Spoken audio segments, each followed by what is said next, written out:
Okay guys, welcome back to the SCPL. My name is Kix.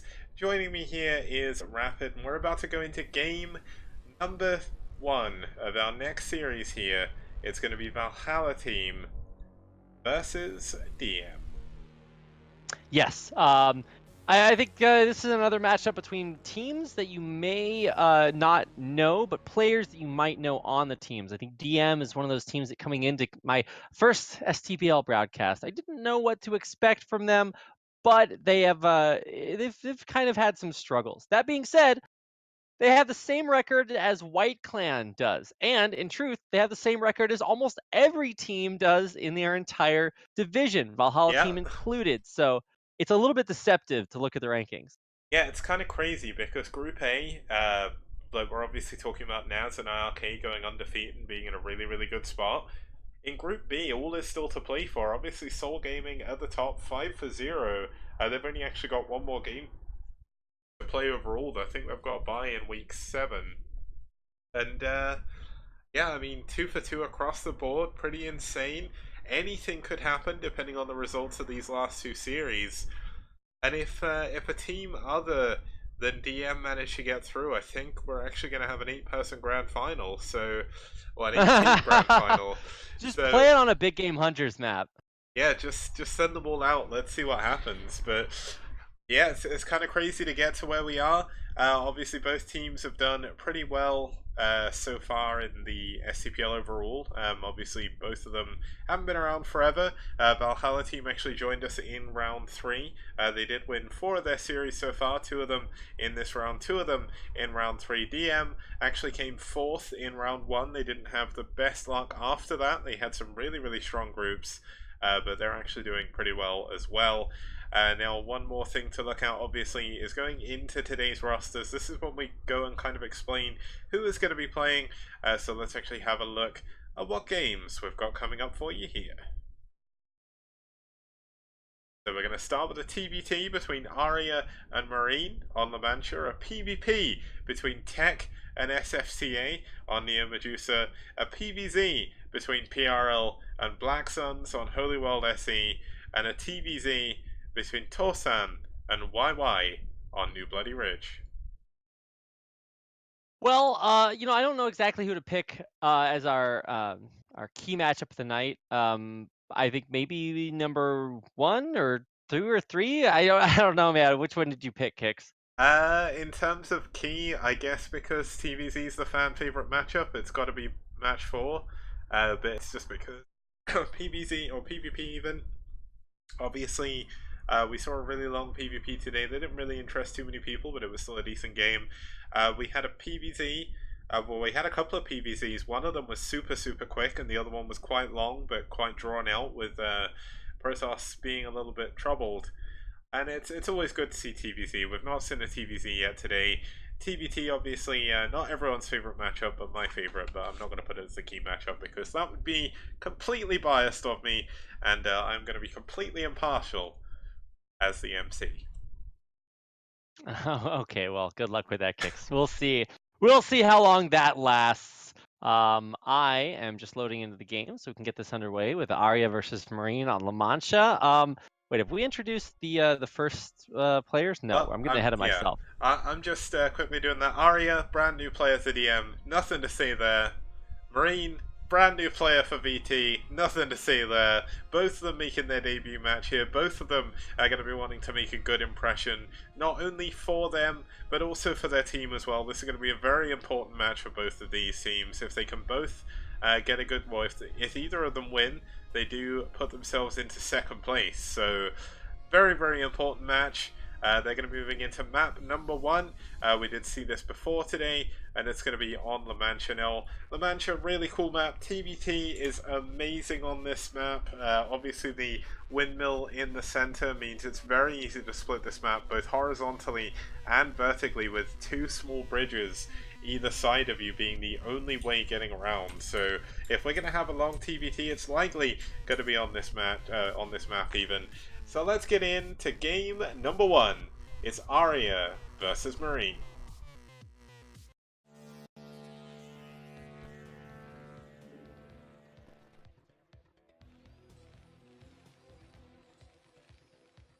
Okay, and starting us off down here in the bottom right-hand position, we do have the Teal Terran fighting for DM.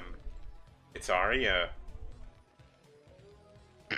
And his opponent on the other side of the map in the purple is Marine, playing Terran for Valhalla team. Now, one thing I'd just like to point out, if you've watched the SDPL before and you're thinking, hey, I've seen a guy called Marine before, now, this is actually a different Marine, so he hasn't switched teams, he is still playing for Psy. This is a new guy, also called Marine, just to make my life a lot harder. Well, it doesn't make my life How do you harder, actually but... do that in your database? So I used to have a really bad way of dealing with it. Radley fixed it for me. So in one of them, one of the Marines is Marine 1. In the other's Marine 2. And then their displayed name is just Marine. So that's how we work around that in the database. But I struggled with that a hell of a lot on my old database. So I'm really glad I've had Radley to help me out here, because he's been a big, big help. Yeah, I think it's always hard to have players that have the same name. I think Hero, Sky, Ryu, all of these guys have like a million players with the same name. But anyway, in the end, excuse me, this is the different Marine than you might remember. If you don't remember either one of them, don't worry about it. We can just talk about the game and see what's happening here. It's not anything out of the ordinary. It's just a slightly forward Rax here from Aria, which might telegraph a little bit of aggression.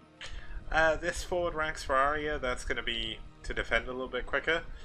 We are going to see gas coming out from Marine. No gas yet for Aria. He's going to be going for, he or she is going to be going for a 14, or not 14cc, or 1 Rax double here. So going to go for a fast expand behind this. Now, this never used to be one of the more common builds in TvT because 2 Factory was really, really common. But then in about 2009, people started realizing if you build a bunker early on and wall off with the barracks as well, vultures can't really get in your base. So, yeah, it's going to be a really quick expansion for Aria. Marine going to be looking to go for a little bit of an, maybe not even an aggressive opening, just a faster factory. Yeah, faster factory. I don't know if that's really going to make too much of a difference. And in fact, very little makes a difference in TvT unless you are going for some like really concerted push. So, if you're like factory man. Oh yeah, so this is actually really interesting. I don't know what the breakpoints are for like, strategic openers, but in general, if you can get like a faster like vulture drop that can really catch or set your opponent behind if it's successful. Yeah, now it's most certainly going to be 1 or possibly even 2 starports here. Marine's actually staying in gas completely, not pulled a single SCV off. And now there still could be, it's going to be a 2-fact. Okay, so I thought it was going to be 2-port Wraith, but 2-fact also a very strong opening. Now, obviously if you do stay in gas for this long, it telegraphs that you're likely going to go for double machine shop, and behind that you're going to be able to either get those vulture upgrades, or maybe go for tanks and mines at the same time, or even just double tank is a really, really strong opening in TvT. It's going to be kind of cool to see exactly how this is going to work. Obviously, 1 Rax fast expand against siege rushes is actually quite difficult to play. You kind of have to make really good usage of your SCVs from your natural, and you kind of have to just accept that you're going to take damage of some kind. But wow, he's actually going into triple factory. This is going to be for mass vulture early on, and he's pulled off of gas now as well. So okay, so with the pull off of gas, we're not going like really, really ultra heavy into tech. I always think that players, or one of the biggest mistakes I see players make is just too much gas. So they'll have like 500 gas and 100 minerals. I'm like, okay, what you going to do with that? Yeah, you can't really spend it, that's the problem. The only way you can realistically spend that is going double port, but when you're going for 3 factory this quickly, I mean, this is an all-in TvT. If he can't do any damage, then things are definitely going to look bleak, and you can see already the second depot being added on here to help all this off. And if he just builds either another depot or like a engineering bay or something behind this, what's the recourse for Marine? He's just going to have a ton of vultures that he can't really do anything with. Now, he is going to go into tanks behind this after seeing the fact there is a wall, so that's at least a good decision here. Now, mines are still going to be quite strong, but he's going to have to double expand, I would say, to kind of come back economically in this, so we'll have to keep an eye out on exactly what Marine chooses to do. Yeah, I was a little bit worried there for a second that we were going to land the barracks in the back of Arya's base and start making Marines. That would be some 3,000 IQ Gosu play, but we're not going to see that either. I think one opportunity is maybe to try to run the vultures by, but I mean, one of them is 1 HP or 2 HP, so it's not, even that's not a great option. I still think landing it to make the Marines would have been like a really badass play, but not going to happen. It's not actually a bad thing to do either in TBT, but the big problem is he needs minerals for his 3 factory worth of pump, but yeah, he also needs to expand at some point, because you can't stay on one base forever in TBT. The longer you're behind in command centers, obviously you're going to have a lot less SCVs. The further the game goes on, things are just going to get worse and worse, and here you go, the tank going to come out, push into the vultures. He knows there's no mines out there, but he is going to have to be careful. If he loses this tank, it could be a little bit worrying. And there's the siege mode coming in for Marine. Yeah, Marine with a siege mode is going to have a way to break through here. Actually targeting an SCV instead of the bunker, but yeah, eventually this bunker's going to break down, and where is the siege mode for my man Arya? Yeah. There it is. Yeah, so he's going to have to siege, but the trouble is he obviously doesn't have the initiative. He's going to lose his forward bunker, and unlike normal in TBT, he didn't build his bunker far out, so all that's going to happen is there's going to be a big line of siege tanks outside of his base, and he's going to get contained, which realistically isn't something you see all the time, but Natural Command Center now coming up for Marine. He is going to go in, or continue to add more tanks on. This is a bit of a mistake, going to lose a single tank here. 2 vultures in that 1 tank, that's a big deal. But yeah, Arya needs to be very careful, otherwise he's going to be in big trouble. Yeah, Arya's defense here is tenuous at best. He's getting a starport behind this, maybe for some drops later on, or maybe just a Wraith to push all of this back. Yep. Either way, this Natural is wide open. He's got no bunker or depot or anything. And actually, in truth, these vultures could start like maybe moving forward, maybe taking a couple of pot shots, but I don't know. I think at the best, this is a contain. At the worst, it's going to allow Marine to maybe double expand behind this and really start to get some crazy map pressure. Yeah, the control there a little bit unfortunate for Marine. He's going to try and siege on that cliff, but he doesn't do it quick enough and takes a load of damage trying to do it. So Arya actually has the siege tank lead at the moment. And not only that, but with this Wraith coming out, there's nothing that shoots up here, so this is going to be another couple of either damaged tanks or dead tanks. The Armory only just now coming in. Academy only just now coming in as well. Obviously, he knows there's no cloak on these, but look at the Wraith. It may take forever to kill the tank, but it forces everything back, and that's exactly what Arya needs. He breaks the contain. Yeah, really beautiful Wraith control, and now, or Wraith, I don't know. It's not control. It's like literally an air unit that shoots ground units that can't shoot back. But anyway, the decision to go for the Wraith as the way to break out there is going to allow him not only complete control of his natural expansion, but also impunity out on the map, because there is still nothing that shoots up for Marine. Yeah, and there's also a decent amount of non-buildable terrain in the middle, so this barracks is going to go down. Obviously, Arya is secured as natural. He's got a second gas mining. He's already taken 1,000 gas from his natural. I mean, the refinery over here is only just starting up, so the lead that Arya has is just unfathomable already. You can already see that he's up nearly 30 supply over his opponent, and now Marine, who's already behind in tanks, is going to have to build Goliaths. Yeah, so now you need either Goliaths or, I mean, heaven forbid you build your name, Marines to defend against a couple of Wraiths here. But this is going to require some attention. And so in the meantime, Arya is taking this opportunity to really start getting his macro on. Third base coming up, science facility on the way, more macro factories coming up as well. And I really love this decision. And you're doing all of this while your opponent's building Goliaths, which is just not really what you want in TBT. Now, Marine is going to try and rush out +1 attack here. Now, necessarily, that's not the worst decision. If he can survive long enough, then obviously that's going to become a really big advantage, as he's going to get +2 a lot faster. But with the science facility coming in already... Oh, he already has +1 attack. Okay, so Arya actually has the upgrade advantage. Now, Arya's going to try and push down to this bottom middle. He's going to have to be careful. He's not going to be able to break this bridge, and no matter how many units he has, they are all going to die. Now, this Wraith's hitting, and the Goliaths aren't actually responding. What is Marine doing? Here we go, looks like the tank's actually going to get the initiative from Marine somehow. And that Wraith is just becoming invaluable with this vision advantage he's gaining. Oh, this is a strong move though, moving behind the army of Marine with the Vultures. Yeah, I was waiting to see how well that would work, but it doesn't actually look like it's going to get in and get much done. Let's see how the mines go. Oh my god, that was almost so close. That one mine almost just killed every single one of those vultures. Oh, never mind. Tanks are just really Never mind. Yeah. Okay, so all of a sudden now we have Marine in the middle of the, well, not in the middle of the map, outside this bridge. He has to scan, he's got no way of seeing what's going on over there. He sees there's new units there, and suddenly he's either going to have to try and defend or he's going to have to go back. Now, he scouted the fact the third base is up, the gas already on the way, no SCVs mining minerals as of yet, so that's a little bit of a benefit. And this is Marine's play. He's going to try and get this top left base and see if he can hide a base and just try and hide on this high ground. Because pushing across for Aria is not going to be easy, even against this few tanks. But if Marine gets caught unsieged here, which he's going to, then life is not going to be too good for him. He doesn't have anything to deal with these vultures, and all of a sudden, yeah, this is just too many units. I think Aria just kills everything that Marine has now.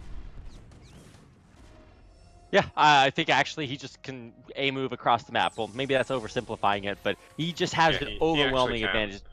Yeah, it's 125 to 50. Yeah, he's up 5 factories against 3. He's got 2 machine shops against 2.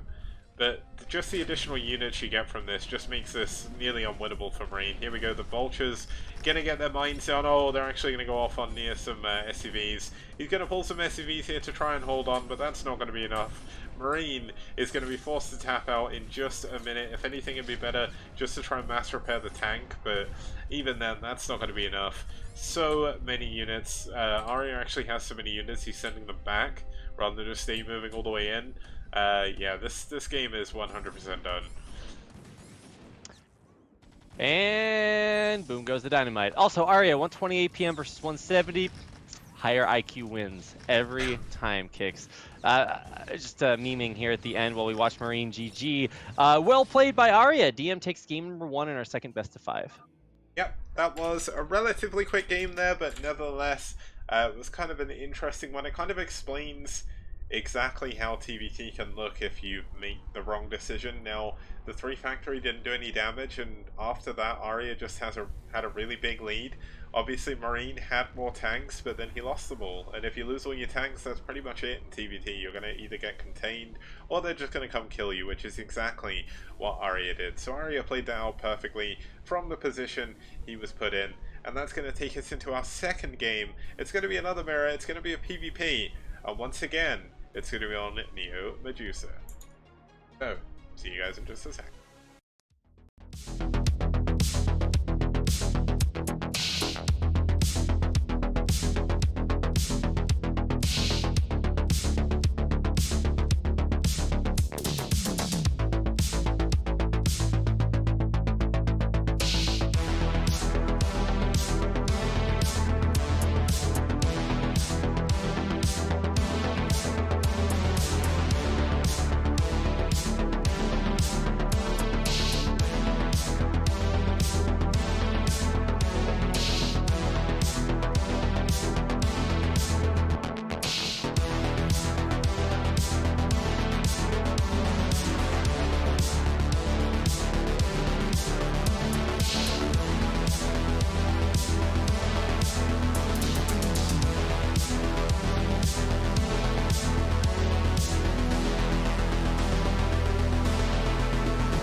Okay guys, welcome back to the SCPL. We're here for DM versus Valhalla team. DM taking a relatively quick 1-0 lead in the series.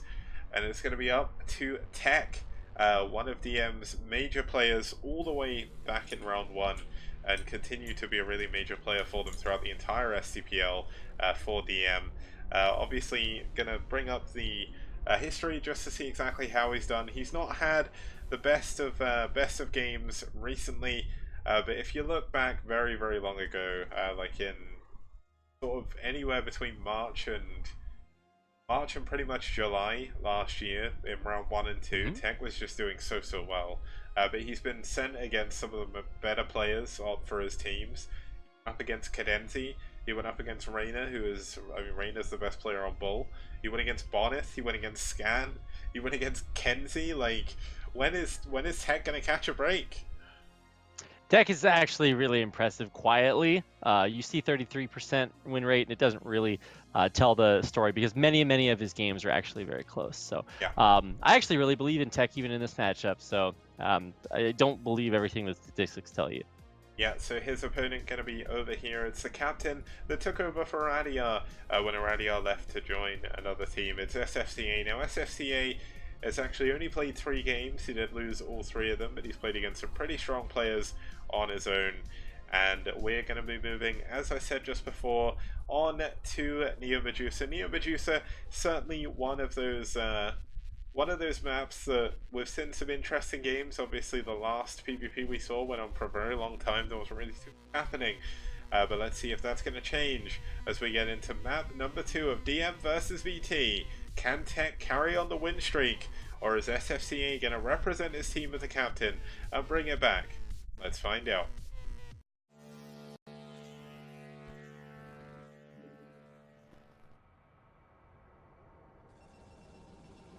Okay, starting us off here in the right hand corner of your screen, we do have the purple Protoss fighting for DM. It's Tech. That's right, and on the other side of the map in the yellow, this is SFCA playing for Valhalla team as Protoss. Okay, so PvP, we've seen a lot of PvPs throughout our time doing the SCPL. The majority of them end up being mirror builds, so you'll see exactly the same build from both players. I don't really know what to expect here. I mean, we saw a bit of a weird PvP before, so are we going to see it again, or are we going to see a more normal one this time? Well, I don't think we can expect to ever see a PvP like the one we saw previously with Batosai, so I don't... I hope that we don't see any more 12 Nexi, because honestly, like, the idea that you should be able to like play that greedily is still something I'm coming to terms with. It's a struggle, but I think the big I guess controversy is like, how should you get how can you even accomplish that in PvP? So I think most players are not quite that bold, if you want to call it that, and so we're not going to see that this game as the pylons come down. Yeah.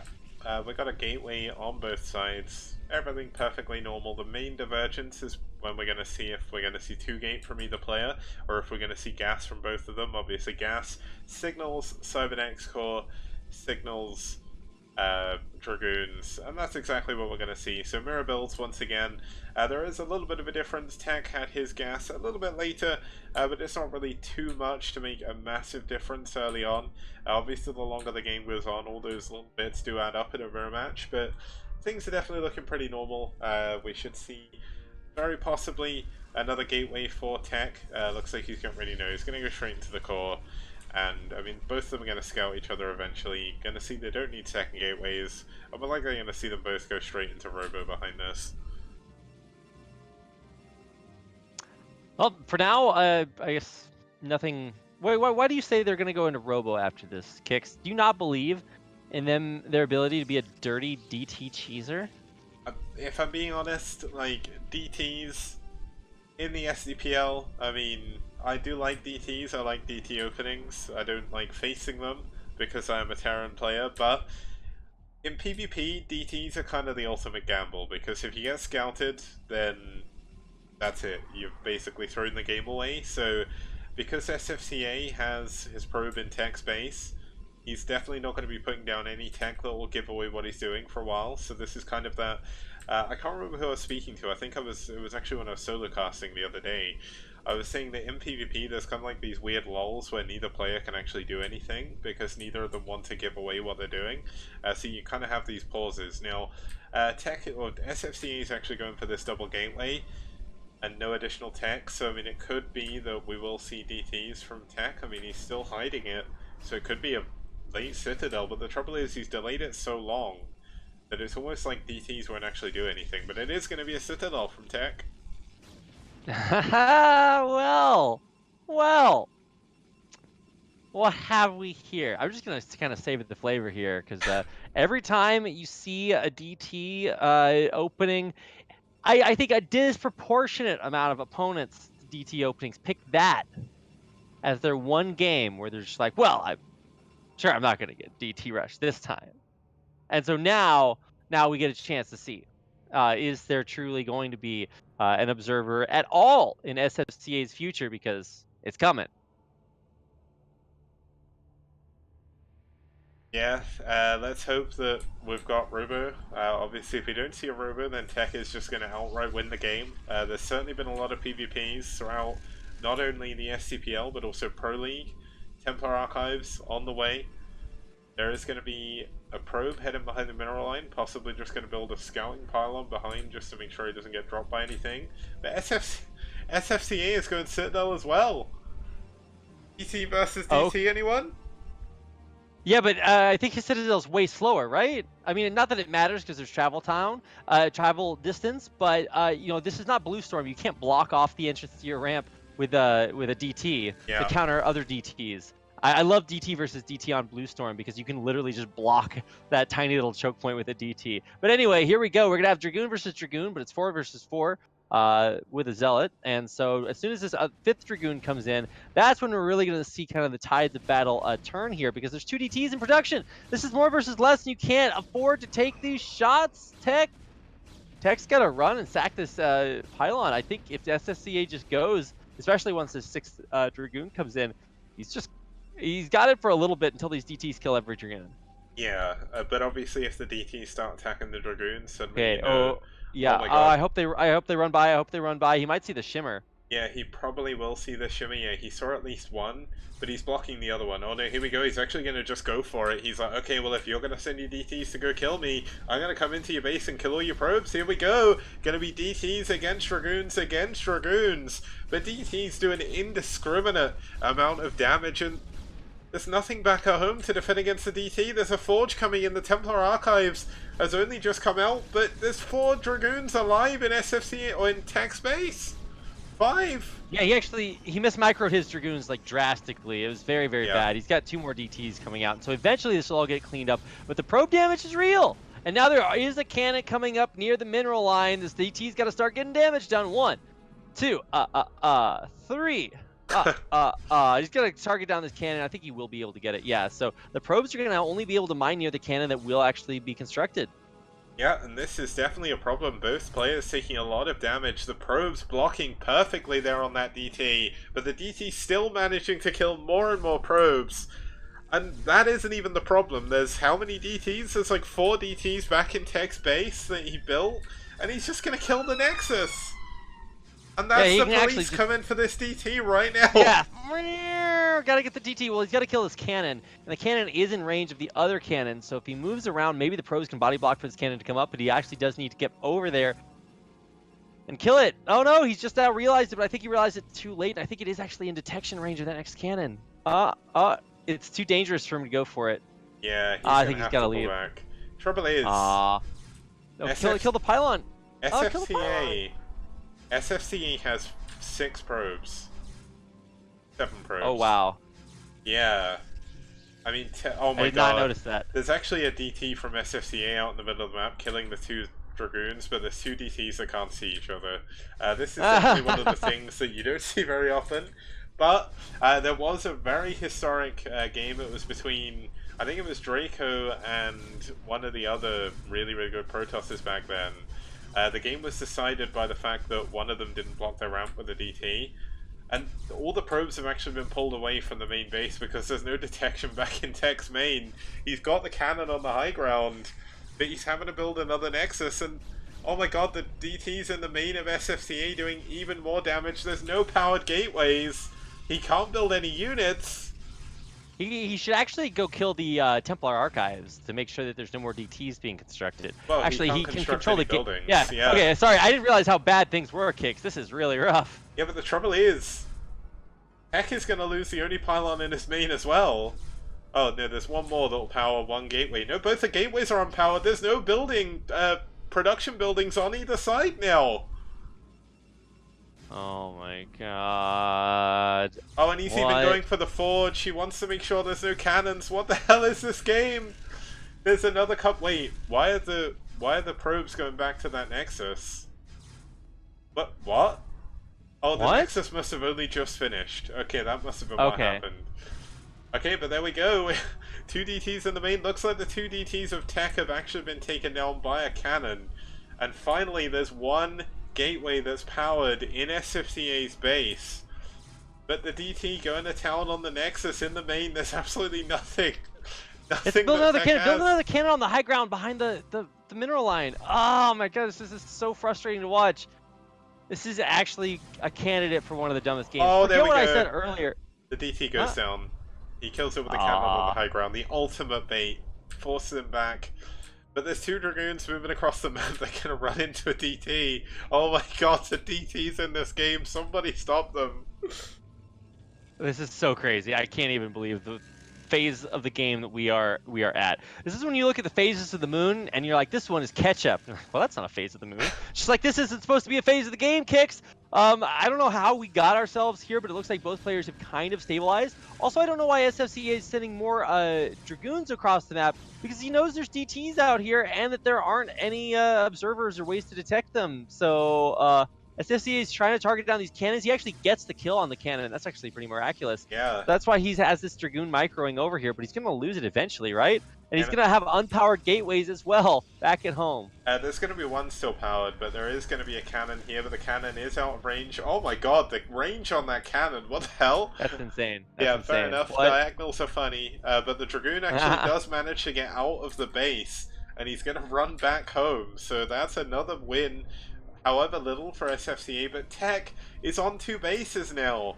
He had to go get that mineral only because he had no other choice, but now he's mining on 2 bases. He only has the 1 gas, but this is just so many minerals that he's mining at this point that how is SFCA going to pull this back? He's going to try and go for a Reaver. Oh my god, he's actually going into Reavers behind this. I mean, that's not a bad decision. Reavers do own everything, and you're going to have an observer with it too, so you don't have to worry about the Dark Templar. This is actually not a terrible decision, but it is desperation. Although, I guess everything in this game is desperation. So there's going to be Wait, no did observer. he not? But the thing is, I guess the you just DTs, pick it up. Yeah, the DTs can't do anything about it because they can follow around the Reaver for however long. But the Reaver's going to be able to fly in, it's going to be able to do what it wants. It's actually patrolling DTs, doing scouting jobs now. He's actually scouting around for all the bases. There's actually a DT moving into the base of Tech, doesn't find anything, but he will find Tech is going to try and take a 3rd base, so this DT is going to stop that, and there's still no mobile detection for Tech, so Tech is still relying entirely on cannons. The observatory only just coming up, and this Reaver could actually turn the tide. I'm waiting. This is actually really cool that we get a chance to see so many different, like, unique Tech choices make such a big difference in the game. Because usually things kind of average each other out. It's like, okay, you build this, I defend against it with this. But this is really cool because we started with DTs, things got crazy, and now we have Reaver. Well, should be headed out across the map, but he hasn't done that yet. I guess he's waiting for shuttle speed. He's waiting for shuttle speed in the 2nd Reaver. He's also building that observer now, but the shuttle speed is going to be the main thing. He wants to make sure it doesn't get sniped. But the ironic thing is, I mean, Tech has slowly started to add on more Dragoons again, but for the longest time he was building nothing but DTs, so Tech doesn't actually have that many units can shoot up, but here we go. Will Tech actually see this coming in from SFCA? Looks like the DT going to be heading in the wrong direction to see it. So how much damage? Shuttle speed kicking in. He's going to this top right base, No, he's a little bit undecided. Here we go, he's going for the main. Double Reaver. Gonna get a couple of shots. All the way across the sky here, Kicks. And most importantly, going to kill a cannon. That means that this shuttle has a lot more real estate to work with. Oh my goodness, if he drops here in the main. Oh, there's cannon. He's going to cancel the support bay as well, or kill it. I guess he could. Oh man, actually even targeting down the probes there at long range. Wow. But the shuttle's very low health, so he's got to be careful with this. I think he's going to try to come around from the other side. Yeah, that's going to be a little bit more difficult though, because the Dragoons are going to be all over the place. I think he's maybe just falling back just to get some more shields. But there's going to be Dragoons pushing out from SFCA. And it's something we kind of haven't really thought about, but if you think about a normal PvP, to play it with Reavers against Dragoons when they just have Dragoons, all of a sudden the Reaver player just has an unbeatable force. And I mean, he only has about 6 or 5 Dragoons out the front. But all of Tech's units are back to defend. He's got the perfect timing here. This is the handbang timing that maybe he was waiting for. I think this is actually really brilliant because he does have an observer with it, so there's no possibility for DTs. He's also got the double Reavers in the back that can come in at the same time. Oh, he's going. He goes with everything. Yeah, he's going in the back now. He's drawing the units all around. This is perfect play by SFCA. This is what he needs to do. Man, I thought SFCA was so dead. Like, just unreal dead. Super, super dead. But now, it looks like he is about to pull the trigger on a genius movement that will get him in a pretty good spot. He's also gonna... Oh, he needs to go now? Do it now, Gohan! He's got the opportunity, but he's not gonna do it! Ah! Let's see if SFCA can dodge with this shuttle. Gohan can't, but here we go. We've actually got Reaver against Reaver. The Reaver goes down by Tech. Great target firing there by SFCA. This is weird. I mean, it's kind of like we've gone back in time by 10 minutes when we had both players kind of sat in these exact positions, just the units have changed. And here we go.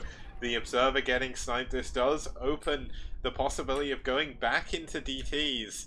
And Tech still does have a couple of DTs out on the map, so he has one. But here we go. Looks like we are going to have to push in. The Reavers going to do a huge amount of damage to those front Dragoons. What's going on? I can't tell anymore, Rapid. He saves the Reavers are killing it, but they're not actually killing... They're damaging a lot of units, but they're not actually killing them. So in the end, I think SFCA actually does have the higher or actionable Dragoons, but he doesn't have the higher unit count, so he's got to pull back. Yeah, you could say in the end that push didn't even matter because all of Tech's units are alive. Well, not all of them, but most of them are. He does hold the base. Obviously, there's a lot of Zealots coming out now for Tech. SFCA back at home, he's taking his Nexus. We've got the sort of natural base, or the kind of back natural base of Tech. It's starting to get about halfway done. The main is going to be mining out, especially for SFCA. So this game still has legs. I mean, we've still got a DT here. 14 kills on this guy in the middle of the map. Wow. Wait, did he kill all the... No, he didn't kill the probes from the natural. They got pulled back. Yeah, but he did kill quite a few of them, at least at some point during this game. So just, damn. I don't know. There's so many things that I could say about this. But in the end, I think the most important one is just how. How is it this crazy? I do think, though, that in the end, the higher unit count from SFCA will make the biggest... Wait, what? I thought he did have the higher unit count. I guess he didn't. Okay, so he's going to move across the map and die. So that's a little bit unceremonious. I think he realizes how many units Tech has coming across the map at him, including a Reaver and a shuttle that he just does not have. Yeah, he's got a Reaver. He doesn't have the shuttle. The Reaver is actually going to have to start waddling over there now. If he doesn't get into position in time, this is going to be a 100% push here by Tech. I mean, things are just getting more and more crazy, but it looks like things have finally started to look like they make a slight iota of sense because Tech, with the bigger economy, has the bigger army. Let's see what the Reaver can do. There's actually a High Templar here as well, but he doesn't have any Storm energy on either of them, so he's going to be sending them out. But the Reaver's getting insane shots on both sides, but it's too much for Tech. GG! SFCA taps out, and Tech takes us to a 2-0 lead. Yeah, congratulations there to Tech for taking that victory, and really in the end, DM just as a whole doing very, very well. Yeah. Gotta say, Valhalla teams gotta bring it back here. We still play all 4 games, but the fourth one might not matter if we don't have them win in the next game coming up. So, wow, that game was actually one of the most fun PvPs I've ever seen. So Yeah, that was crazy. if you guys are one of those haters that doesn't like PvP, then maybe you should readjust your opinions. Yeah, that's certainly well worth doing. I never used to like PvP, I'm not gonna lie, but at the end of the day, turns out PvP can have good games, and that was certainly one of them.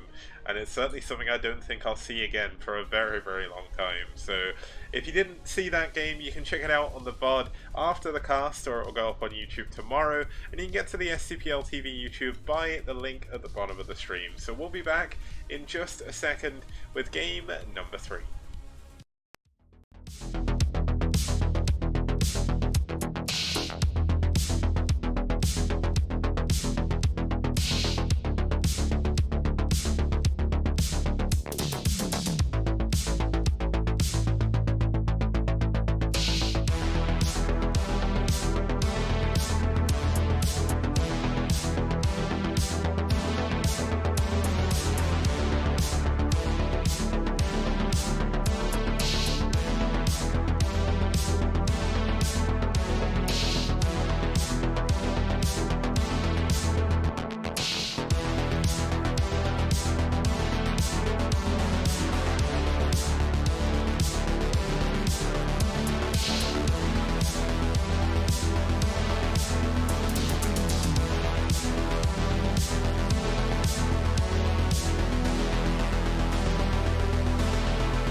Guys, and welcome back to the SCPL. We're about to go into game number 3 between DM and BT.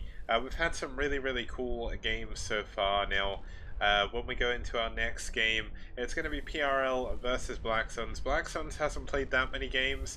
PRL has played a lot, so I'm going to kind of skip their history. There's not really too much we need to say there, and we can go straight into the map. But if we actually have a look at the map stats, we're going into Holy World SE. It is going to be a PvZ, and we're currently 4 for 2 against Protoss here, 4 in favor of Zerg. Hopefully, we get to see an Infest on that command center in the middle. Kenensi did it, but she only got to build like one, I think it was like 1 or 2 Infested Terrans before the command center died. So hopefully, we get to see another Infest. That's my dream. I hope so. That's the most important thing in our lives right now on this map. But it is actually just a really fun matchup, and it's different than our PvP for sure. So you guys should be excited for this. I am, because it is a very exciting map. Yep, so let's get into game number 3. It's PRL versus Black Suns on Holy World SE.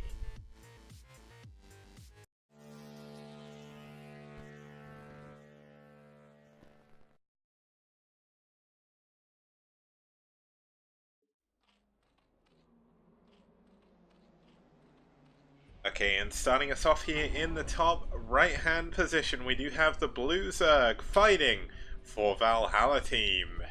It is VT Black Sun. And on the other side of the green, playing for DM, it is our Protoss player PRL. Now PVZ, we've seen a few PVZs from PRL. He's not had the best record against Zerg, but the last time we saw PRL play on this map, that, I believe if I remember correctly, was actually the game where he went like scouts and caught Mass Corsair. I don't know if you remember that game, and he like tried to expand around the edges of the map. So we could be in for an interesting PVZ here. Oh yeah, I mean, nothing quite as interesting as our previous PvP, but maybe let's not sell ourselves short. This could get really, really interesting. So, and by interesting, I mean new strategies, fun things to watch, whatever. I hate using the word interesting without qualifying what I think would actually be interesting. But Okay, what is? Oh, I was just gonna say, what is your most interesting thing that could have happen here for you, Kicks? for me, it would be a late game PVZ with an infested command center. That's what I want to see. But I just want to say, can I just say that Stardom has just blown my mind? PRL is, well, okay, apparently PRI has been playing for DM since round 1. No one has ever told me that's an I. Nobody. Who does a capital I like that? What? My mind is blown. Like, that can't be an I. So, it can't be. How can I? Are you kitten me? What? How have I never known that? No one That's said supposed to look like ever. PRL, right? Like when you, so I get it, right? You know, you capitalize one letter, you do the camelback, right? Not capitalize, capitalize. Wait, the I is L, or is it capital I? I don't know. I'm so confused right now. I'm just gonna call him PRL because that's what we've been doing. If he wants to correct us, he can. So yeah, that's what you get. Yeah, if you make a name that looks weird, then that's you. Like, you need to fix it, or your Captain White needs to tell me, because I have no idea. Yeah. It's just easier for just us to call him PRL. Season 2, if DM come back again, I'll fix his name and then he can be PRI, but until then, for me, he has always been PRL, and that's how it'll stay for now. Maybe we should call him PRI. Should we just call him Pre? Pre? Is that what it is? I don't know. Well, right now I can tell you he's the green Protoss player to me. Yeah. That's all he is. He's Mr. Green. Little Green. That's what he is. Yes. Little Green. And, I mean, back at home he's going for a Forge Fast Expand, going for double cannon behind this. We saw him do this before. The last time we actually saw PR, wow, he actually glitched a probe through the minerals at the back. So he's going to go for that hidden scout. This is the forbidden scout that you don't often get to see. Because look at Blacksun, look at all of his, look at all those Zerglings. They're like, oh, no probe's ever going to get past me. And then PRL's like, ha! And then possibly even going to go for a proxy up here. That'd be kind of cool. Yeah, that actually would be really cool. I think you should absolutely do that. I mean, if you want to. If you don't want to do that, then, you know. That's also fine. Yes, but it's just incredible to get this scout, right? You're not supposed to have information as a Protoss player at this point in the game. Yeah, this is the kind of moment where you just hear like the alert sound from Metal Gear Solid, and all the things are like, what? Yeah. Oh my god, he gets a drone as well. He dies. Wow, really? He kills the drone, sees the 3 hatcheries, sees no lair yet, sees no speed on... yeah, I don't think there's speed on the Lings yet either. Oh no, speed is definitely on the Lings. Yeah, so he's seen what he needs to see. That wasn't a 3rd hatchery, it was actually a Hydralisk Den. Oh no, the Hydralisk Den's coming afterwards. You know what, the PRI thing, PRL, it's just ruined my brain. Thank you so much, Stardom. You've confused the hell out of me. I don't know what I'm doing anymore. I also am very confused the hell out of, if that makes any difference. So, what is even our lives? I can't. Have you ever been so far as to go even far to do anything more like? I sure have Kicks this game.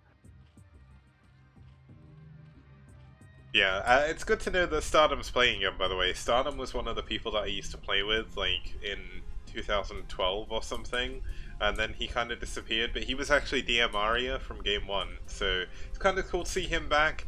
Stardom, I think, was actually on my first ever, like, D-Rank Team League team or something, if I remember correctly, and that was ages ago, so good to see him back as well.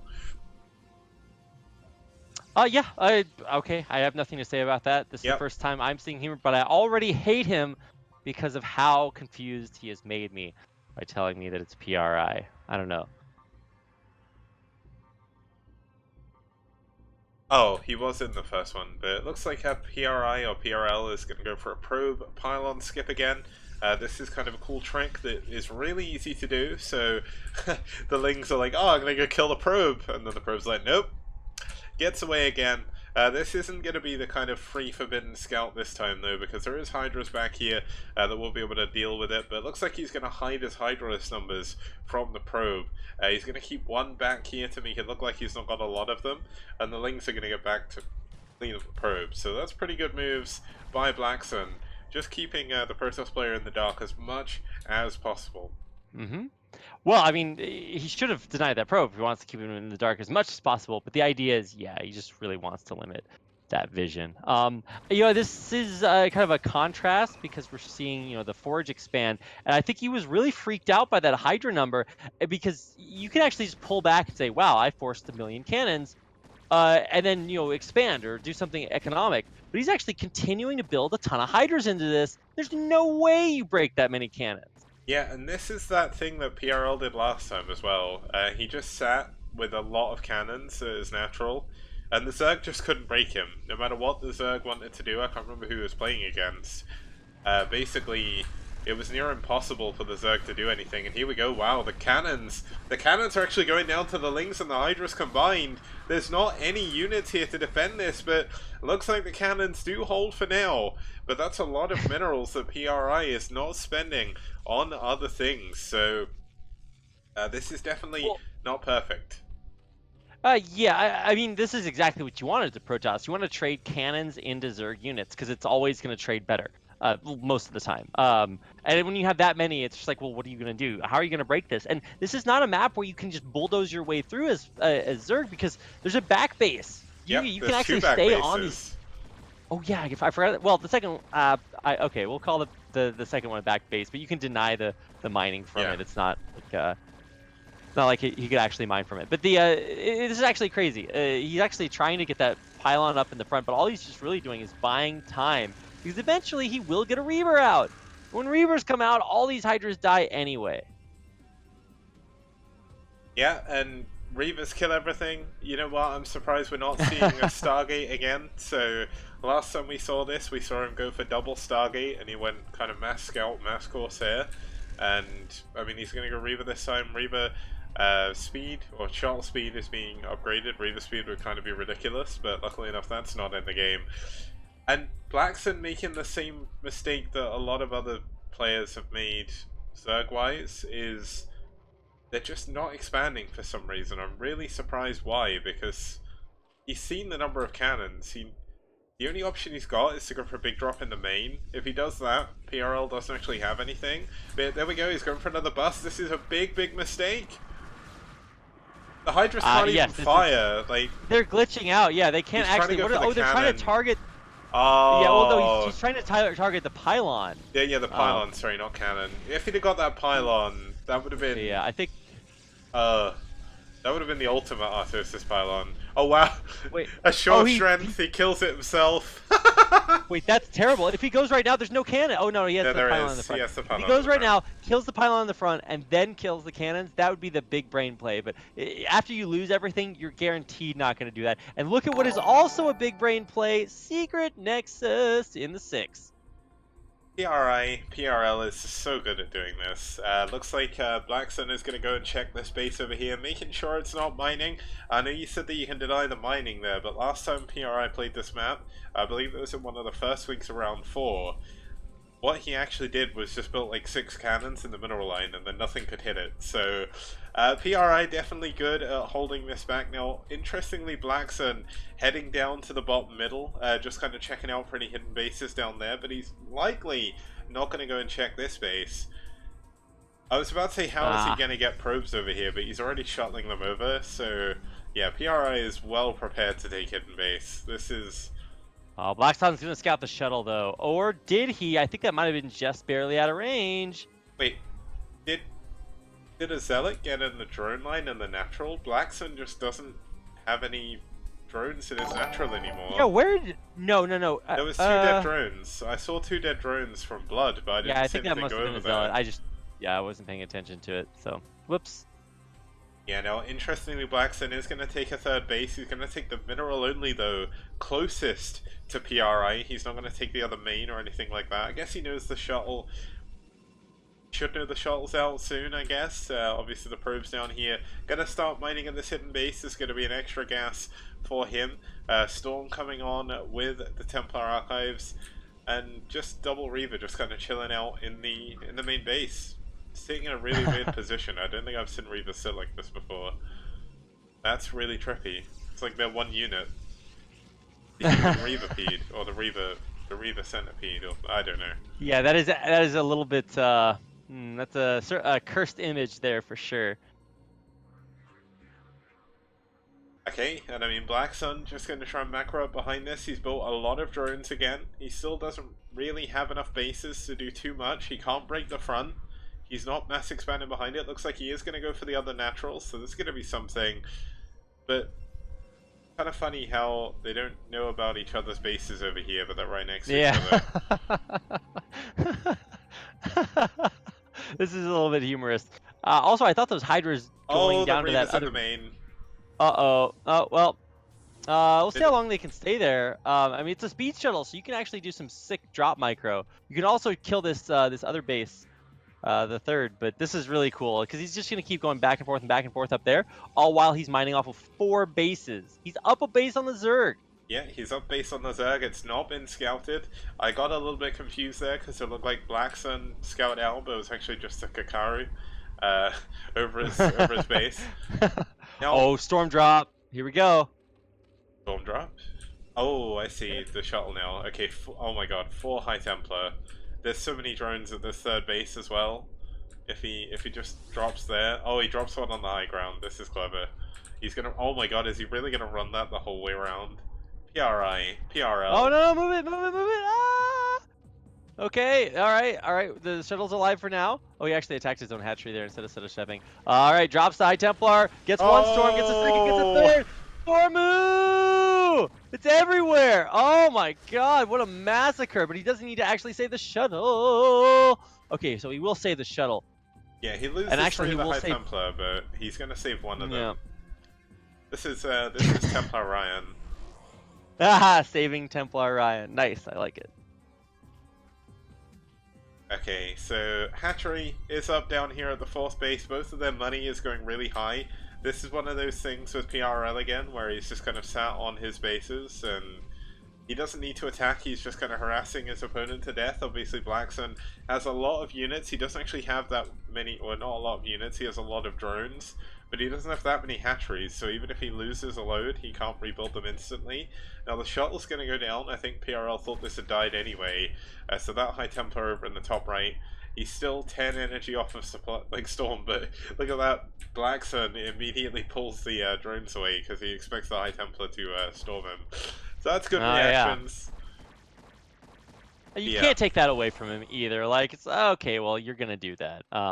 It's actually good no matter what. Even if you get punked out by it, it's like, okay, well, you know, you gotta do it.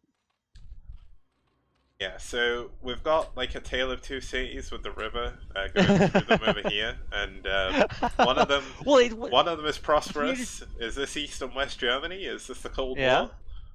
Hey. Well, anyway, I think the biggest thing is that neither player knows about them. So they're both like, this player has this many bases, when in reality, they don't. And it's very rare to see 2 players, both Hidden Expo. This is actually really sick. I love it. Give me more. Now, PRL is just going to take his natural 4th as well.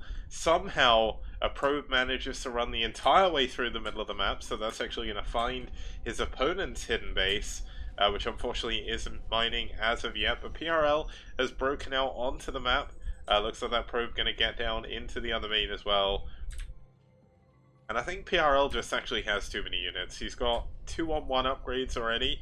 His opponent unfortunately has 0-0, hasn't been able to afford really an evolution chamber. He's trying to expand to possibly 2 locations at once, but his army is just way too big. The upgrades are too strong as well. That's a 100 supply advantage at this point, so You just got to give it to him. This is a really masterfully played game by PRL. He not only held against the early aggression, he's just knew exactly how to bring it back. Even without that hidden base, I still think he's actually fine. Yeah. And now he's more than fine.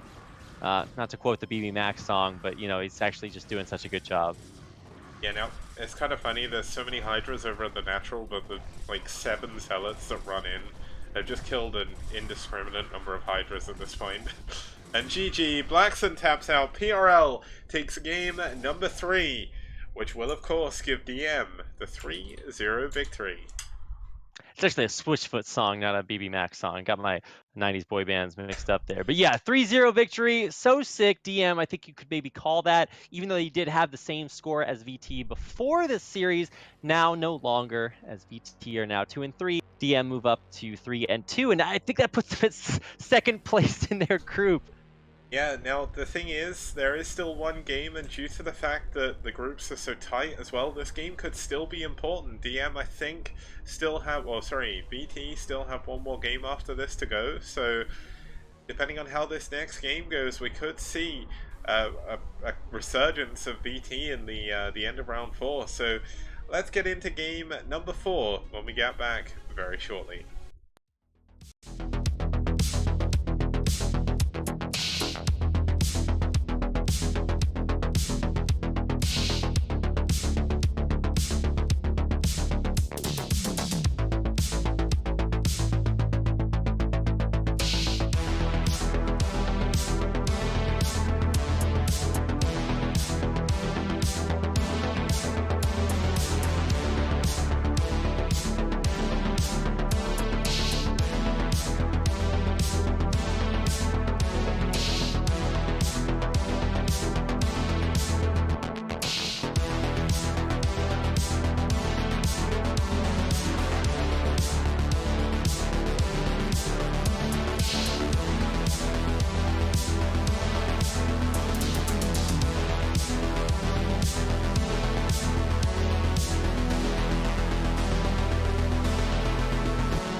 Okay guys, welcome back to the SCPL. My name is Kix. We're here for game number 4 between Torsan and Torsan and YY. It's DM versus Valhalla team.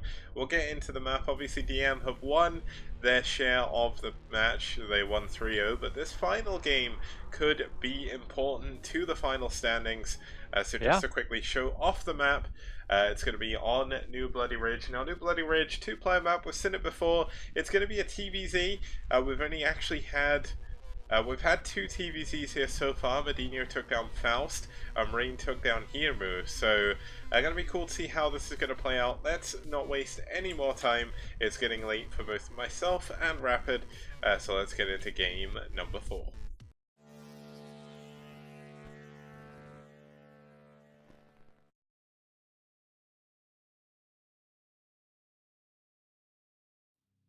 Okay, and then quickly Just turning on all the Blizzard overlays again. Here we go. In the top right-hand position, we do have the Brown Terran fighting for DM. It's Torsan.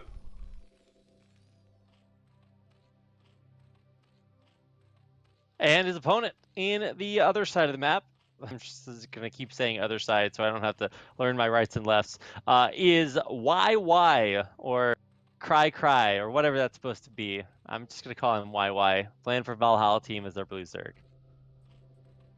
Wait, do people use YY as Cry Cry? I've only ever seen what's like the- TT. Yeah, but what's the bottom part of the Y? It's the tears, right? Yeah, this is crying when your eyes are closed. Like the V is the closed eyelid, and then the tears coming out from underneath. Well, It's very similar to QQ, but that's with your eyes open. oh yeah, I like QQ. QQ is the one that I know. Yeah.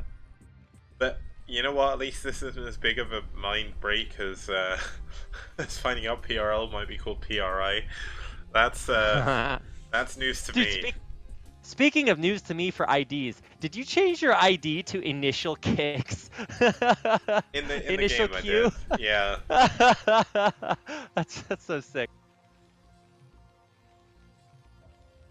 Yeah, that's been my my ladder account. So I've been playing ladder recently a little bit just to see how I get going. Obviously, I've not played for a very long time, so it's not been the easiest thing. But I'm getting slowly back into it, and that's always good. But it's good to play Brood War again. Obviously, when you're out of practice, it's quite frustrating, but when you get back into it, it's not too bad. But we've got Torsan going for a relatively quick scout on this two-player map. Wants to make sure he's not getting four-pulled or anything. YY is actually going to be going into a pool first. It's going to be an overpull here in this TVP or ZBT. And back at home, no gas for Torsan, so likely going to be one Rax double. All right, yeah. The one Rax double coming through, but on the other side, I really do enjoy seeing Terrans go for engineering bay blocks. I think if you can beat the drone there, and on a lot of one base plays you can, it just forces the Zerg's hand. It's like, okay, you have to do this, because nobody goes like 9 pull or 12 pull or whatever, and then doesn't want to put the Zerglings in your base as fast as they can. No. Yeah, they're not going to be doing it defensively, but this is kind of a cool thing. You build your hatchery off center just because you're going to be going for 3 hatches anyway. Yeah, no. I honestly think it might have been better just to finish the engineering bay and lifted it off. Because obviously he's going to delay the Zerg a little bit here, but just think of how much scouting you have. Yeah, well, okay, that's really a good idea, but the other side of it is... He didn't cancel it either, I don't think. Oh yeah, he didn't get the minerals back. Yeah, he lost it, so... Okay, yeah, that's not working as planned. Yeah, I guess the problem is, if you do let it finish, you can't get +1, so that's always a problem. But if you go like 2 Rax Academy or something, maybe that can work with... He's actually delayed his command center a lot as well. The minerals from the engineering bay kind of messed him up. He's actually going to build the command center off center because he wants to keep it alive against the Lings.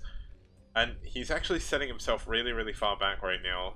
Obviously the Zerg going to have a good number of Lings here. Not going to be able to break the bunker, but going to be able to just force this extra SCV off the line. He's actually got 2 SCVs off the line. And he's going to be able to get his 3rd hatchery as natural. So YY's in a decent spot.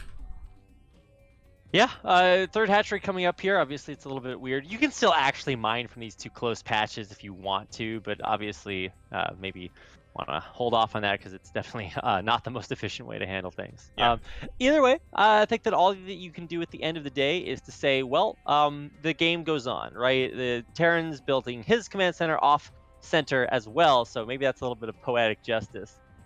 Okay, wow, thanks Nyan Artist who actually clipped it and double checked it. Looks like he did cancel it with 1 HP remaining. Wow, what? So that's actually crazy. I think you must have built something on his side of the map at the same time, because I was watching the minerals and I didn't see actually much of a change, but maybe I just missed it. Wow, thanks for clipping that, Nyan Artist. Leave it esports. We're doing our best to kill it and you're keeping it alive. Well, yeah, big fan. 2 Rax Academy as well. I thought it was going to be this anyway, but that gives him all the more reason to finish the engineering bay, to be honest, because you're not going to go for fast +1 anyway, and you get like the ultimate scout. But he does get another SCV in the base anyway, sees that it is in fact going to be 3 hatch layer. Link speed is not yet done? I don't think. Doesn't look like it. Is it not done? No, he's only just Oh. starting it now, so there Yeah. we go. I was gonna say these links mean- don't look fast, so Well, yeah, you are correct. Those are not fast lings. So, I mean, in the end, what's the best that you can do here with not fast lings? I think you can just get the soft control and the map pressure, or soft map control. Somebody asked me what that meant. It just means that you technically have the ability to run everywhere and see everything, but as soon as the other person tries to do something about it, you have to pull back. yeah. Yeah, it's actually a really clever way of explaining it as well, because you have like hard map control, where like in a TVT, like someone's containing you, or in that CVP we saw earlier, Dragon containing with lurkers. That's like a hard map control because your opponent can't do anything about it. But when you've only got 4 lings out, you can see Torsan, he's got a control group of Marines now, 11 overall. He's going to be going into some medics behind this as well. So this is going for that 5-minute 30 push, a little bit later than what he should do it, due to the fact he was delayed quite a lot with his command center and whatnot. But he's going to get a couple of fire bats, probably going to add another couple behind this as well. He's going into 3 racks before tech. He's obviously going into his engineering bay as well. That'll give him access to those turrets that he'll need. But the main thing is he's going to force a few sunkens, which are going to delay YY just a little bit. Okay, well, I mean, I think this game has been all about little bits of delays. I haven't seen anything really come of that. I would say that at this point, we haven't really seen Tosan get too much good information. He just now has his scanners, so we should be seeing scans come down. But he doesn't really know that this is going to be fast lurkers, and I think you've got to kind of figure that out pretty quickly. Yeah, the good thing is he does have himself soft map control now. He's forcing a lot of sunkens out, and that means he's going to be able to sit with his bio outside of the Zerg Natural, and that's exactly what you need to do against lurker builds, because lurker builds early on, their power comes from the fact that if they get to your natural, you basically have nothing and you die, because lurkers obviously fight really efficiently in small chokes, and when you're in your own natural, that's literally all you are. So we're going to see Torsan pushing forward. It looks like YY is going to hide his Hydralisk up in the top left. Now, did he see that? I think he must have seen the Hydralisk. He did, so he's going to stim up to that high ground, find the 4 Hydras. Does he I think he just missed them. He doesn't see them. He just missed them. Oh my god, YY with the play, he's going to hide them. And if he can't find those Hydras... Kicks. That's why they're called Hydralisks. Okay, that's got over my head. I don't get it. Hide. They hid. They're Hydralisks. Oh my god. Oh my god, Kicks. I was like, hi as in like, turn off the stream. Go outside. Walk into the street. Yeah. Oh my god, get me out of here. I tried really hard, Kicks. You know, there's a weird British pun that I could, well, not pun, but like a parody that were pastiche, I guess, because there used to be an old comedy that was really popular called Heidi High, and I thought you were going on something on that, and I was like, Hydralisks, but you didn't see them, so they didn't say hi. But here we go, looks like Torsan is going to find the lurkers running past all of his units.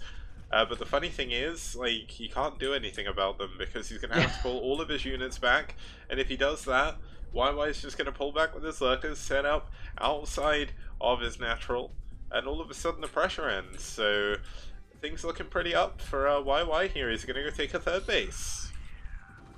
Oh, let's see if he can. Oh, he's trying to target down the drone.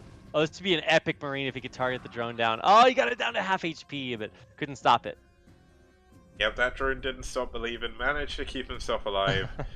We're up at 3 racks still, so he's going 3 racks, tech, starport on the way, +1, about a third of the way done. He is partially supply blocked at the moment, so going to have to add a few more supply depots on, or go for a quicker 3rd base here. But nice engagement by Torsan in the middle against all of the lings, and the lurker's going to try and set up kind of a soft contain on this side of the map. Now, ironically, he's defending the right-hand side, but the left-hand side is where his base is, so he's going to have to be careful still.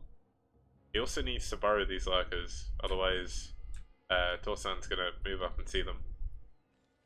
Yeah, I mean that's the biggest thing is you have to stop the Terran player from catching you. This is how Jaedong lost his series in the finals of KSL to last. He forgot to burrow his lurkers, but Yeah. now he's not forgetting to bring them. Although he is trying to fight Bio Ball with Lings, and that is a good way to lose a control group of Zerglings. You know, he didn't do stop position or hold position lurkers, so I think that's actually a big mistake. But he's still on the high ground, so this is still going to be difficult for Torsan to break up. He's got lurkers on every way possible out of Torsan's base, so there's going to be no way for Bio to sneak around. Obviously, he is going to go for one starport, he is going to go for a single dropship, but double starport is definitely more common after like a 3 ranks tech opening. Just because it does give you, like, you get so much gas early on from your second gas at your natural that you may as well just spend it somewhere, and not going to be able to do that for the time being. Looks like they had a little bit of a pause, but for the most part, you're right, Kix. He's not going to be able to do that. I think there are still some avenues to escape this contain. It's not completely comprehensive. Yeah. But I think he wants to make sure he gets science vessels out with a radiate. And does he actually have a science vessel yet? I don't think so. I think he went dropship instead. Yeah, he went dropship first. Irradiate's coming up, so he's going to go for a vessel after this. I think it's actually better to go for the vessel first so he can build up some energy. But the first dropship going to come out. Will YY see this? He's actually going to fly directly over the path where there's no units watching. So that's a bit lucky here for YY or for Torsan, or very, very well planned. But he is scanning around and he's going to get into the natural completely unhindered. But that is quite close to the sunken. So he's going to go behind and see if he can get into the main. Oh, he is actually going to get into the main. He can focus down the Defiler Den. Oh my god. Oh, and wait, how did those Scourge not? Oh wow, I guess he must have killed one of them. Yeah, so he killed one of the Scourge. That means that he is going to be able to get this dropship back home safely, theoretically. But wow, these little Marines, look at them go.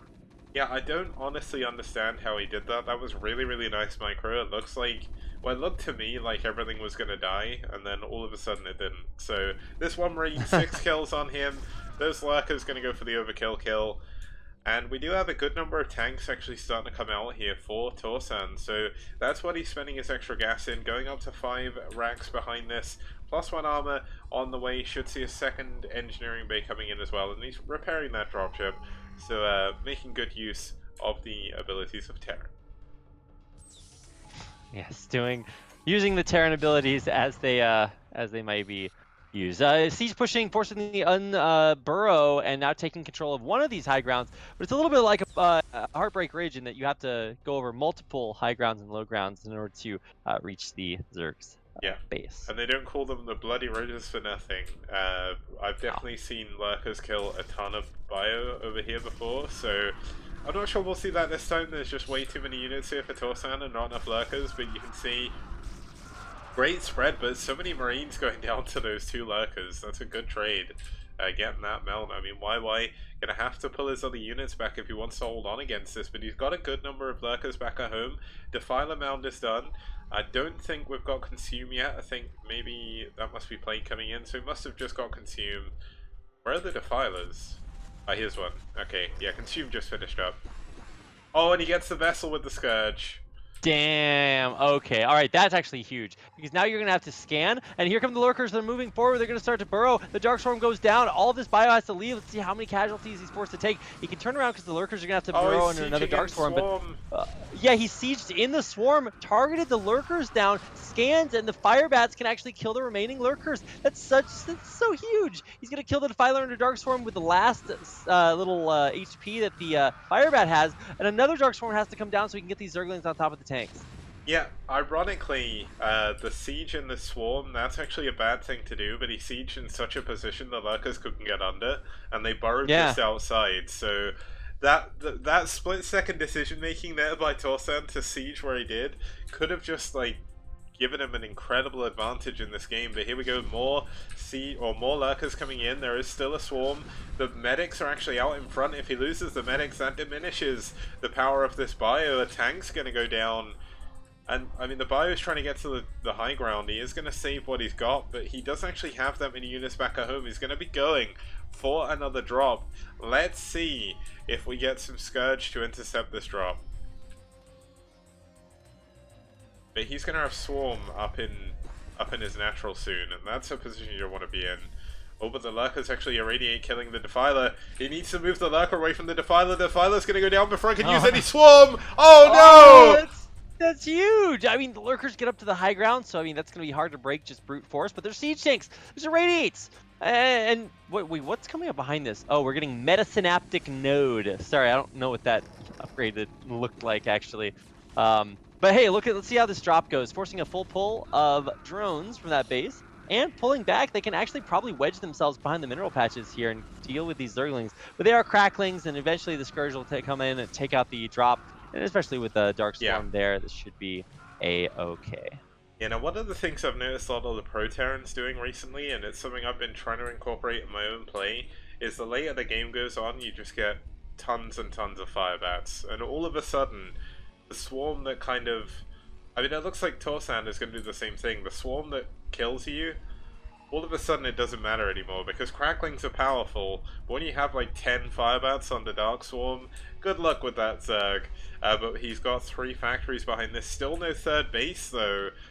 And with no third base, he's going to slowly start to mine out. He's not going to be able to afford the additional upgrades, and going for a mech switch when you're actually kind of behind is, well, he's behind in bases, he's not behind overall, but it's still not a position you want to be in. But Torsan going up to the top left with his Vultures, going to stop this base from mining. Wow, really well done here. Torsan on top of the map as much as he can be, but he can't fight straight up. Oh, look at the burrow in the middle of the map. It's going to kill so many bios, whatever you want to call all 3 of those units. Okay. It's a bio ball because it's made up of bios. Yep, well, he just lost a load of units. Oh my god, the mine getting a large number of those Lurkers, but the Firebat's doing so much damage to all of the Lings. And yeah, nice D-Matrix to keep that tank alive for a little bit longer, but I think you might as well have just saved it for Irradiate. He's going to Irradiate the Defiler, so no more, or a finite number of Dark Swarms. But he actually does need to move that tank back. Rip! Yeah, that tank goes down. There is another tank behind this. There is a good number of those units. There's Vultures in the top left, so that's a dead base for the Zerg. But when you start to see Swarm in your natural, what are you going to do? Here we go, big Mind Drag on a lot of the Lings, but does manage to kill that tank. There's going to be Lurkers in his natural, and it looks like YY could be taking the win here for VT, giving them a little bit of a semblance of pride here in this final game. The third base of Torsan is actually going to get cancelled. And Torsan is in a really, really wicked situation now. There's not really too much he can actually do against the Zerg force. Yeah, I think he's actually going to get this last tank here. Another burrow. Nice repair. The mine's going to drag into it. Oh no, it actually bad drags and kills all the Lings instead. So yeah, this bunker is the last bunker. Firebats are last pretty good. bastion of defense. Oh, repair comes through. Sickest repair at the last second, but I feel like he might be fighting a losing battle. Here we go, the Scourge are actually going to take down the vessels. I don't think there's any recourse to this. And if he loses his vessels, oh, he gets 2 of them. He's killing his own scanner. Misclick there by Torsan, going to be forced to repair. And that's money he just doesn't have, and he's got this third base. It's actually built off-center. And he's not going to be able to mine from there. There's Lurkers on top of everything he has. Oh no, yeah, I think these Lurkers are really just going to deal critical damage. I mean, you know, there's a world in which canceling that third base was better because the main is about to mine out and the natural's getting thin. I wonder if Torsan can just hold on. He's on even supply, but he just doesn't have enough to stop these Lurkers. Yeah, he doesn't have enough units. That's going to be the big problem. There's going to be Swarm here. There's nothing that can hurt these Lurkers under Swarm. The SCVs are all stuck. The SCVs in the third base get taken down. And he's going to be forced back to 1 base. What can he do on 1 base, Rapid? I don't know, man. It's a low number of bases to have, Kicks. Oh, he's not even lifting his command center either. You hate to see it go that way. Yep. This is certainly... I mean, Torsan's trying to hold on. That SCV is actually not repairing the tank, and the Vultures sit idly by while the tank dies, so they're definitely getting court-martialed when they get home, but it doesn't even look like they're going to get home, because the Lurker's killing absolutely everything. And just back at home, there's complete drop defense in all of the bases. There's tons of units here for YY, and it's only a matter of time before he just pushes through and kills everything. I think that's exactly what we're going to see. YY, a little bit too big to fail here at this point. Just going to be rallying Zerglings in. And yeah, any little bit of damage he does is going to be more than good enough. I think the only thing that you could see YY try to do is get maybe like a dropship and take this high ground expansion. But then you just Dark Swarm your way in there, and it's just not going to be, you're not going to be able to handle it. So yeah, the tank goes down immediately, and then the lurkers just run in for the win. Yep, the Lurkers, the Swarm, once again, Swarm is coming in a little bit late, but the final Science Vessel gonna go down to the Scourge. Oh, please tell me he's gonna infest this command center. Where is the Queen? GG comes out too soon. Yeah. He was building the Queen, though, at the end, so really? The effort was there, Kix. Yeah, he actually had it halfway done in production. Oh, okay, cool. Well, he had the idea. He nearly gave us what we needed to see, but YY playing an incredibly well-played CVT. There was a few times he was actually set behind, and you know what? YY said, no, you know what? I'm not behind. I'm just going to come back and win. So, well played by YY there. Going to make it 3-1 to finish us off. Yep, GG, a nice moral victory there at the end. And you actually said this earlier, Kix, that this might actually matter because I think 5 of the teams in the middle of the pack, maybe just 4 now, that DM won, are tied at 2-2 scores. And so then map wins actually does do the tie breaking. So every little win counts. And so it's good that VT was able to pick up a win there at the end. Yeah, so that is going to be the end of today's SCPL, guys. We did see a 3-1 victory there for DM. If you did miss Naz versus Red, you can check out the VOD after the cast, or you can check on YouTube tomorrow with the link below the stream. If you do want to support the SCPL financially, there are 3 ways you can do it. You can support through Matcherino to add to the prize pool at the last minute here. The prize pool the last time I checked was about $1,555. That'll be split between all of the teams, so obviously the teams in the final playoffs will get the bigger chunk of that, but everyone gets something for participating, especially because it is such a long tournament as well. You can support the SCPL via Patreon at the link below, and also donate by Streamlabs. But if you want to donate, if you want to support in another way, tune in every cast. We're here Monday, Wednesday, and Friday for the foreseeable future. Season 1 is almost to a close, but there's a few secret projects I've been working on in the gap between Season 1 and 2. So don't go anywhere, guys. Have a great evening, morning, afternoon, wherever you are, and we'll see you guys next time for more SCPL.